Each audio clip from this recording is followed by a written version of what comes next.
What is up, you guys? Wonderbro here. Today we're going to be talking about teaching your brain. No matter what it is you're feeling anxiety-wise, whether it's a bunch of intrusive thoughts or physical symptoms or both, for a lot of people it's both, this all comes down to teaching your brain, okay? That is your job. That is what you have to do if you want to improve and heal from this anxiety state. Now, here comes the discussion, well, how do I teach my brain? We're going to jump right into it. There's only two things you need to be aware of when it comes to teaching your brain. Three things, actually. Number one is that the only time you can teach your anxious brain is when you're anxious. That's the best time for the anxious brain to learn. So there's no way you can get around that. I'm sorry, if you were looking for a video to get around feeling the anxiety, not gonna happen. The only way you can teach that anxious, afraid brain is when you are anxious and afraid, okay? Number one. Number two, the mental side of things. You're going to have a lot of intrusive thoughts during this process.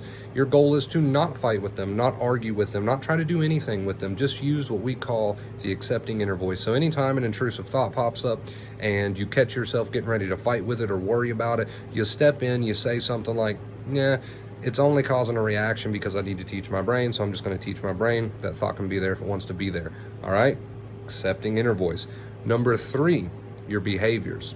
Okay, I don't say this to make you paranoid, but your brain watches everything that you do, especially while you're anxious. So for example, let's say you wake up with a head full of intrusive thoughts, and the first thing you do is you slow down, you freeze up, right? Fight, flight, or freeze. You freeze up. You don't want to get out of bed, you're sluggish, you're not getting into your day, or maybe it's midday and you get hit with a bunch of symptoms or intrusive thoughts, and the first thing you do is head to the couch, head to the bed, or you stop talking, you stop involving yourself in the world around you, you just slow down and freeze up. You got to break out of those behavioral responses. Your brain watches as you do things like seek reassurance, freeze up, stop living, get on Google. Your brain sees what you see.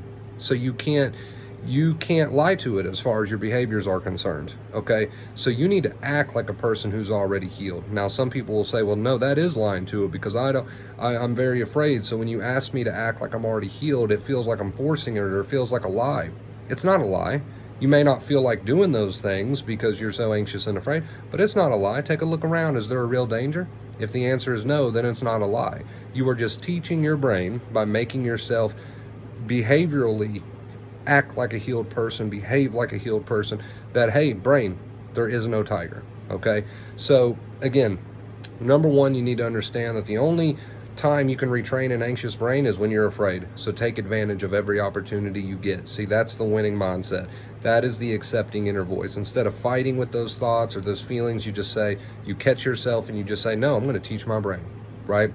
Number two, mentally, what I just said, accepting inner voice. Catch yourself if you're worrying over thoughts and feelings, replace it with that accepting inner voice, move on. Number three, as you're having these thoughts and feelings, make sure you're not behaving like there's a threat. If you're behaving like there's a threat, the brain will believe there's a threat. It needs to see you be afraid and make better choices. That way you can say, okay, I gave him the alarm or her the alarm. They were afraid, but they weren't acting like it. So I guess that tiger didn't exist. Okay, this takes time. It's going to take repeated efforts. Stop freezing up. Stop allowing anxiety to dictate your behaviors. Stop your compulsions. Stop mentally getting involved with those thoughts. All right, just use that accepting inner voice. Practice it, build it, and live as if you are the person you want to become. And soon, the brain will catch up. I love you guys. If you're interested in one-on-one coaching with me, I'll get you on the phone weekly, bi-weekly, messaging, however you want to do it. Just DM me on any of the Vacate Fear social media. Leave a comment down below. Let me know how you've been. Leave a thumbs up if you enjoyed the video. It really does help the algorithm. It helps get my videos out there to the world. I love you guys. Thank you so much for watching. And until next time, as always, stay awesome.